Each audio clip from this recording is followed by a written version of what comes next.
I'm the research manager at the school's health education unit, or the students and schools health education unit. Not unlike Monty Python's Flying Circus, which has nothing to do with pythons or circuses. Not everything that we do has things to do with schools or health or education, but that seems to be more of a common thread running through what we do than anything else. Well, I'm starting at just about 22. Steve, you're planning for me to finish at 5? 25 minutes, so... Yep. Yeah. With questions, okay. I'm sure you'll keep an eye on that for me. But so with the limited time available, I suppose one of the things that I'd like to leave you with more than anything else is that I'm accidentally the custodian of a very large data set that I don't know what to do with. And if you think you can help, please let me know. And the second thing I'd like you to say, I've got a feeling what I really need is a pesky PhD student, a bit like me years ago, just to hang around and do all the things that are worth looking at if I wasn't trying to earn a living. So if you've got one of those tucked about your person somewhere, do please get in touch. And that's really all that I'd like you to listen to. I think I've got some other things to say. And in trying to talk to you today, I tried to think, well, imagining myself as I was years ago, as a pesky PhD student starting out in the world of research with youngsters. What have I learned since then, and what would I have benefited knowing then? And it's this list of things, which are it's better to well, you can read, can't you? So I'm not going to do that for you, and I'm going to talk through those one at a time. I haven't tried talking about all of these things in public before, so I'm not quite sure how long it's going to take. So if I do run short of time, do please get in touch directly if you'd like to hear more of it. And it may strike you some of that as the blindingly obvious, but nonetheless, those had to be learned painfully by myself over the course of some years. It's better to ask questions of young people and of teachers about young people. We're interested in schools' health education, and we thought it would be a good idea to take the teachers who are teaching health education and say, what should be taught? And Marcus earlier was talking about truth varies by background. And we discovered this some time ago. What this is, I'm sure this is too small to read, but I'll try and point out some of the highlights. You can tell it's health education because I'm giving you an eyesight test. This is, across the top there are teachers' subject specialisms, ranging from mathematics, which is something some of you might identify with, science, languages, technical and business studies, and so on. And down the left-hand side is a list of topics, and the figures in the table are percentages, and they're the percentages of teachers of those topics that thought those subjects definitely should be included in the curriculum for 14 to 16-year-olds. Does that make sense? And is that a size word that anybody in the front row can read? How about the back row? Yeah? Struggling a bit. I'll try and pick it, but what I've tried to do also is pick out the most positive specialism per topic. So across the row, what's the most topic? So safety in the home economics teachers are the most positive about that, with 76% saying how important that is, and RE teachers are least positive about that. That's to say they're not saying it shouldn't be taught, but only 21% of them said it should be taught. And what we really learned from this was that, truth varies by background. The mathematicians are pretty uncommittal about everything. Yeah, I'll be all right. The science teachers, mostly negative. Biology teachers, who are different to science teachers, I'm an ex-biology teacher, are very positive about sex, organs, the preservation of bugs, and venereal diseases, which I guess is bugs on your sexual organs. And people who are into RE, lots of opinions, unlike the mathematicians, and so on. And what we got out of this, and some other data, well, let me show you the other data first very quickly. We had a topic about sex, and instead of breaking down the teachers by topic, we did it by, we've got the teachers broken down by age and sex, aren't they all? And for males, in terms of how positive they were about sex, it drops off with age. And whereas for females, it seems to perk up a bit if you keep going long enough. And so that, rather than... Oops, what did I do that for? Rather than it seemed to us ask teachers what should be taught by topic, what we were getting was not a lot of information about young people. We were learning a lot about teachers, but that wasn't the point of the exercise. So what we thought was, well, let's ask some questions about young people. That's John Balding, who's the founder of the unit in which I work. And Paul this morning was talking about magicians. That guy's a magician. I was once even more intimidated by an audience such as yourselves a few years ago, when I went along with John and I talked about people at whose feet I should kneel, and I'm not worthy to speak of. And in the break, somebody came over, got on the floor and knelt and did the whole thing in front of. That's John. And he had an idea that rather than putting all these teachers in a room together and having an argument about what is it that should be done by way of health education, because you can see what you're listening to is just the teachers' own histories to a large extent, why not ask the youngsters about what their lives are like? And hopefully this eyeball-to-eyeball confrontation and argument could be deflected, at least for a while, to look at some more objective data and actually listen to what the young people are saying. I suppose writ large, this is no more than the truism, start with where people are at.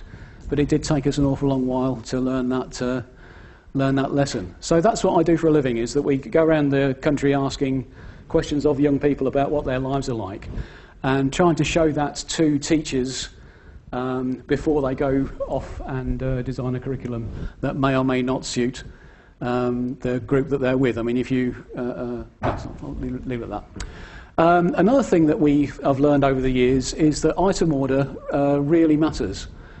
We've had a couple of opportunities to have a natural experiment or an unnatural experiment. If you're asking questions over years, you really want to keep the questions the same.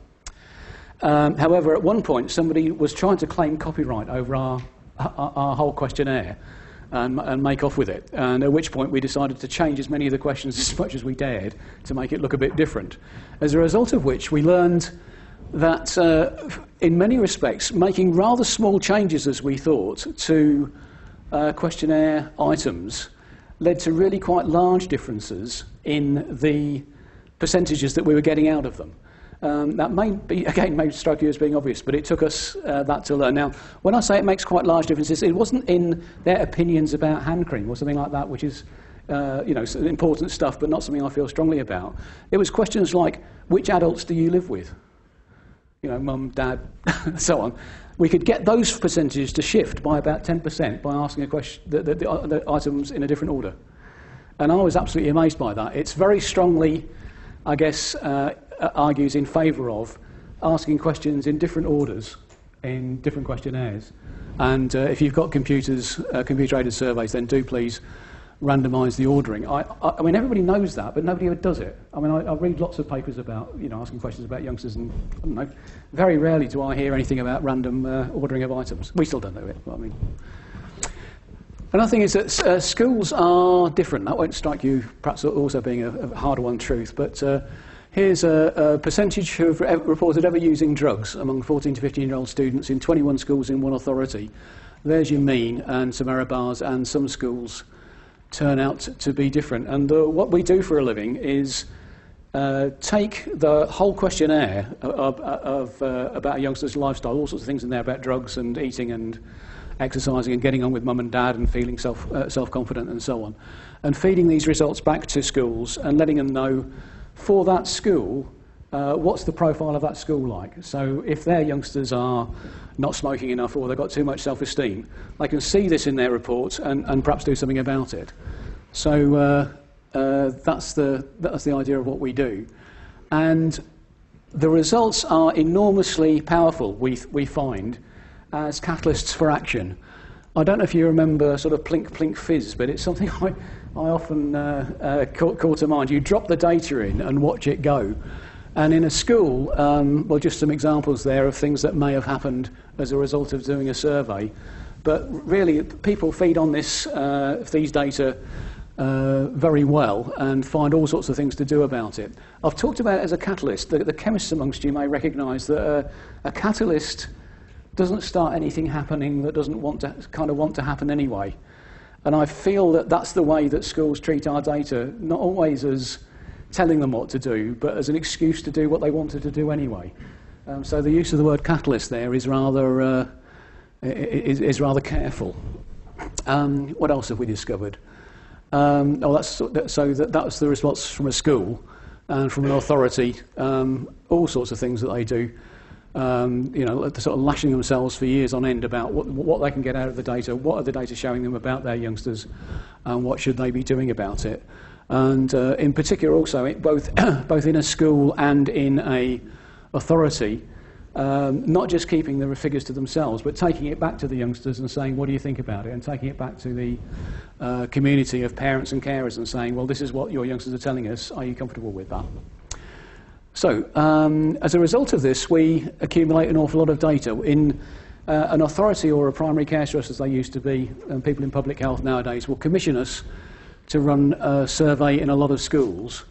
And we surveys in lots of authorities over the course of any one calendar year, as a result of which we accumulate quite large samples of youngsters, about 100,000 youngsters in 2012, and one year group, so the year 10s, the 14 to 15-year-olds, we might have 20,000 of those. I'm going to show you some figures as a result of some trends that we can see in the figures that we've got from these aggregate samples, but a couple of health warnings. In any 2 successive years, we may or may not be using the same authorities. So we'll do a big survey in Cambridge here in 2010.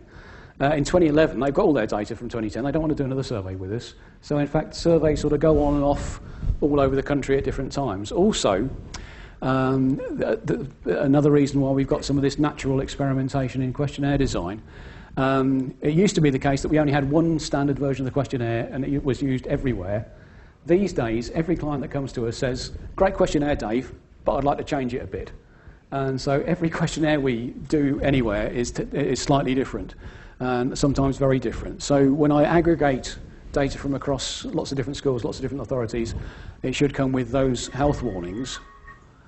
And nonetheless, despite these health warnings, it does seem to be reasonably matched with the sample of all schools from across the country. I haven't got time to talk about that. It also seems to show figures that are roughly in line with the figures that are collected by these sort of ratified and strandom samples that are done by Alan Smith and his colleagues at the Office of National Statistics. So there's hard figures in open shapes and the ONS figures in blue. Same thing again, really, showing that those are our figures, year 8 and in year 8 and year 10, and some figures from some other studies showing more or less the same levels. There's a big disconnect there, where there's a change in the way that the ONS collected their figures. They were pretty close there, then they changed what they did and it started wandering across.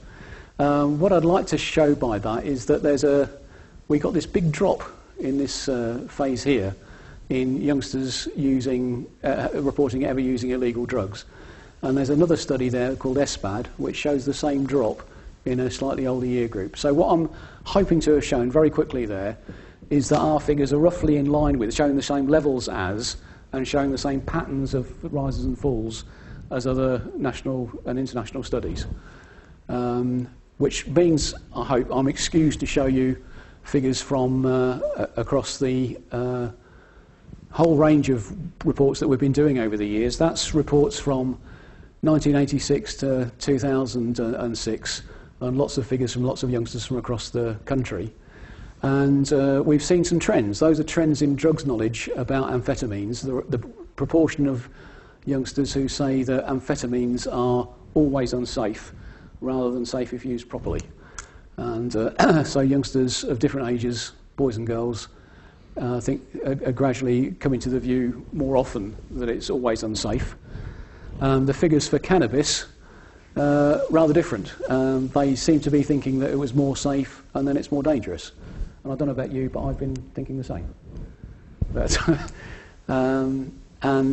cannabis offers have been going up and down like that. Do you remember that? There was that little dip between those.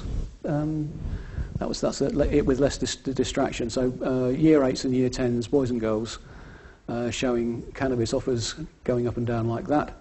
That's cannabis tries. Have you ever tried cannabis? And if you put them side by side, there's some other things you can pick out of that.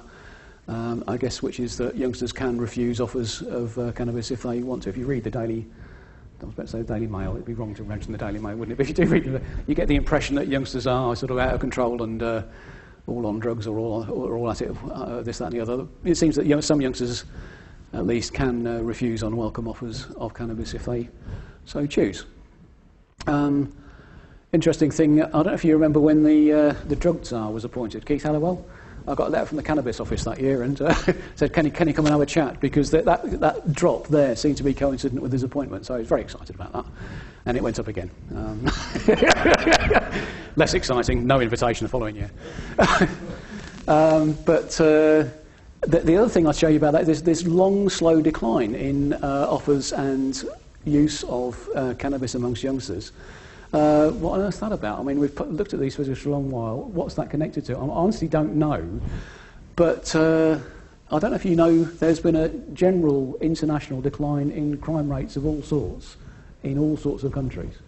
And I suspect it's something to do with that. And I feeling's not very statistical, is it? But I have a feeling that it is to do with the improving economy and the declining crime rate there may be. If you're a criminologist, there's all sorts of things to say about this international declining crime rates, but it's not my field. But nonetheless, I offer it to you as being interesting. Inequalities.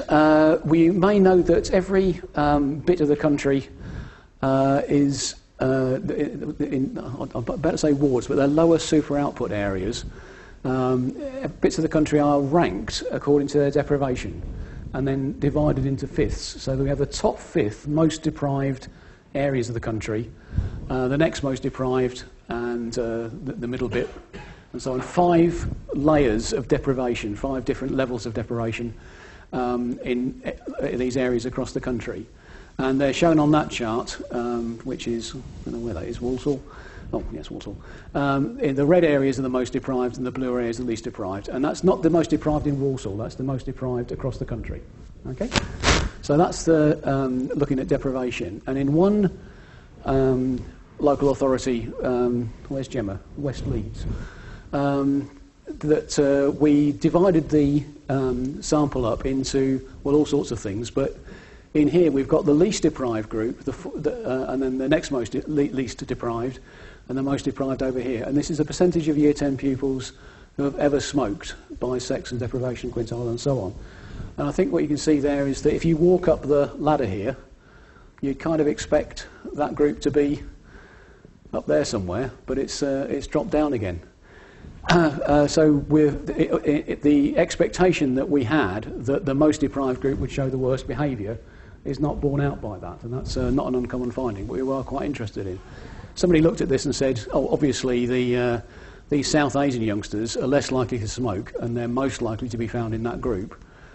But if I take that, the deprivation data, and just plot that as a line, and then divide the sample up by white, South Asian and other ethnic groups, you can see that the pattern in the whole population is repeated when I just look at the whites. You see? So what it's to do with something else than ethnicity. Another thing that we have been doing, which has been of interest to us, this is looking at different groups of youngsters according to what might be different sorts of inequality and different behaviours down the side here. So eating 5 a day, all Year 10s in 2012, 16% of Year 10 students say they eat 5 a day on the day before the survey. Youngsters in an ethnic minority is 17%. All right, so anything that's statistically significant has got a star, an asterisk, and is shown in bold. And this is 2012 data, so we've got data from 2 years ago in 2010, where where we saw other figures that were statistically significant. So on this chart, what I'm trying to show is what's significant in 2012 and also what was significant in 2010. So there is a figure at 56%. That used to be significant in 2010 and is no longer. Whereas that's a figure that is significant in 2012 and wasn't in 2010. Now, if that's the case that there's been a change in significance, I'm sure you're ahead of me on this one, It doesn't mean to say that if a pair of messages is significant, one is significant and it's not at a second time, it doesn't mean to say that there's been a significant change.